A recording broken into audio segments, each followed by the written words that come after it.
Hello, peoples of the internet, and welcome to another week of Industrial Rallycross, where today we'll be doing some unconventional race vehicles. Well, technically not race vehicles, but vehicles that are not really conventional decisions when you're going around a track. The first vehicle is the Dove Wagon 1.6 GTz, not the all-wheel drive version in this case, since I decided the rear-wheel drive was better balanced and above all lighter, which is important in a car of this kind of weight, and I've thrown it away there. But hopefully I can get a good one onto the second lap if I just stay to the inside here. And well, it will get a bit messed up if you're really not careful, but as long as you're careful, it's a decent vehicle to drive. You'll see I can take decent cornering speeds. The brakes are actually surprisingly powerful here. You'd think they'd be dreadful on such a small, older vehicle, but they actually work incredibly well. And we are getting around the corners. I'd say this is nicer than the ETK S Series, but that was a bit slidey. This is a little more neutral overall, and I like that about it. If it had slightly grippier tyres, this would be a perfect vehicle. It's just the overall edge that it's going to lose the back end if you're really not careful. But I don't have any particular problems with it. It's also got leaf springs on the rear mind, though. It's not a problem as such, it just makes it a little less stable, I feel. But also, perhaps more sporty than if it were to use coil springs like certain Japanese vehicles did. It does feel like coil springs would be more natural to this mind, with it being the wagon version.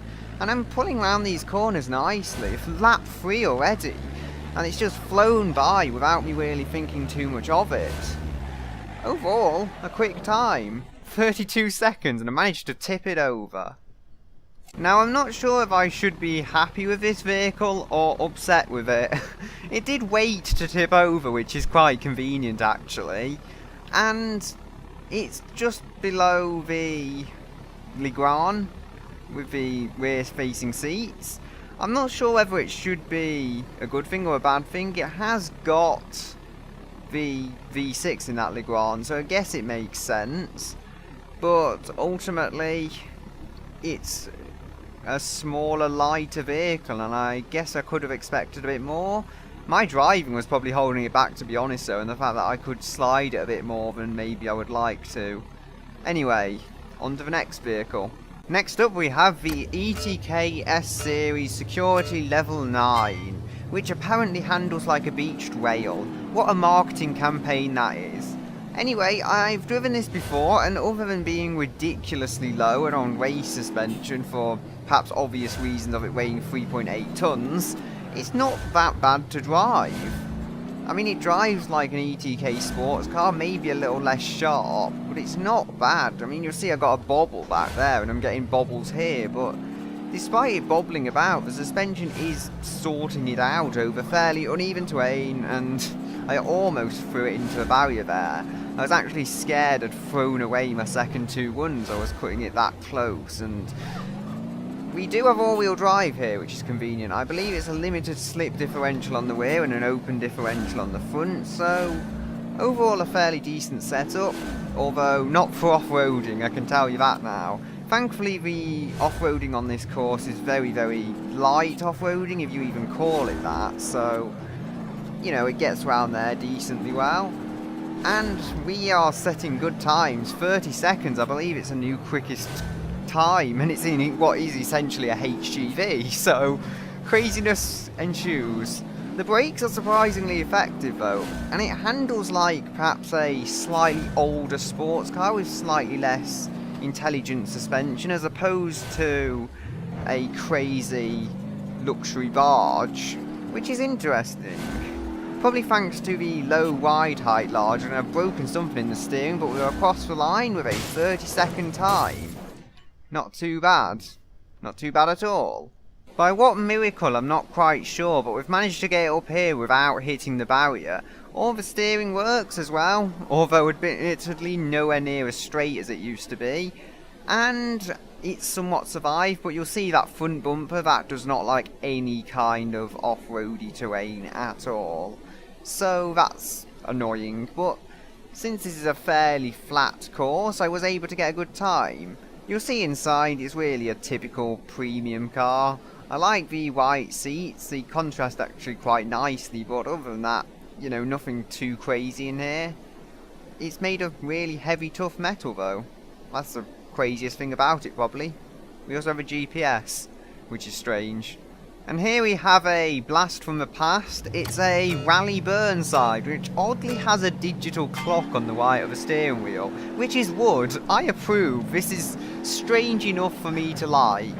Also, it has an interesting livery and a white dashboard. Normally the dash is body coloured, which would be blue in this case, but it's interesting since it's a different colour, and I like this thing, it's good. Although it does get a little slidey when you really try and push it. I am getting it round here. It has the advantage over, well, smaller bumps, that it's a rally car. It should have that advantage over larger bumps as well, mind. And it does like to slide, but it is correctable sliding, which is always good, and that suspension just saved me there. I ploughed into some rocks like a complete fool, and it's sorted me out, actually. It doesn't feel too damaged. It might be veering very slightly to the right, but if so, I'm not noticing it that bad. And we are still getting round corners. It's not as bad as the Legrand when that thing broke. Nowhere near as bad. Well, I say Legrand, I mean the V6 Legrand. And we're pulling around here at decent speed. I think we're actually set the quickest time in this. 27 am I seeing? Although I think that was a timing of the lap as opposed to a full lap. And despite me really struggling to keep this thing completely under control, the power is here and so is the grip to push us round the course quite nicely. And for a car of this age, it's doing remarkably well. Although I say of this age, it's got a digital clock, which kind of makes me question that. Still, this feels like it's been a fairly decent run, but it is veering to the right, definitely. 32 seconds, that's not too bad. It's okay though, I would have liked to see better.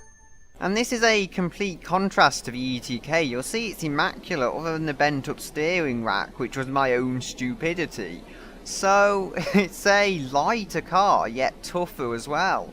Not two things that normally go together. But still, not a bad vehicle, and for its era it's done pretty well. And here we have the off-road ambulance. Yes, another H series. I seem to be very biased to H series and Legrands in this series. I do like American cars, mind, so maybe it's not that surprising. It's very, very tippy here, though. It's the off-road ambulance in this particular case, and boy, can you feel the off-road focus. It is not designed for flatter tarmac courses like this one. Although it does have a bit of dirt, so the off-roady tyres might help there. But still, we've got to try and make sure this thing doesn't tip over. It's almost like I'm driving a double-decker bus, which is craziness, but that's how it feels. And, you know, it's not the worst feeling, actually. It's kind of fun. We can enjoy the tip and embrace it, hopefully, if I don't end up using it against myself. There's a point you can turn, it's not too bad, but I get the feeling if I turn too much, the thing is going to tip over, so there's these times where I have to be gentle, and I fluff that corner up for the second lap in a row, and I'm doing a terrible job of it, but hopefully I can recover it for the next lap, and that should really help us get a decent time, since the second lap isn't doing too much for us. I think I just need to be earlier into the corner without really pushing it too far on the turning angle, so I can get it round. Like here, you'll see I can pull it round there decently, although it's not great. So here we've got to try and just go slower, I think, and edge around there. Yep, it was better than lap 2, although it's not perfect. I did feel incredibly slow there, but I at the same time get the feeling I did a better job of it. And hopefully we can get through this mean old corner here without too much trouble and just floor it, even if it takes my rear wheel out. It's worth it at this point. 36 seconds. Considering how much it tipped, that's not too bad. We still beat both the school buses after all. And all in all, we've got a decent conclusion here. All cars are good at different things. As if you didn't know that already. Yeah, we've got cars that are 6 seconds within each other, maybe 7, but considering how different they are, that's not too bad. The ETK was definitely a surprise though, as the ETK was no sports car. It was designed to protect politicians and celebrities and whoever who maybe want to drive their own car but don't want to risk it with something light and thin-metalled, if that's even a word. Anyway, until next time, goodbye, until another day.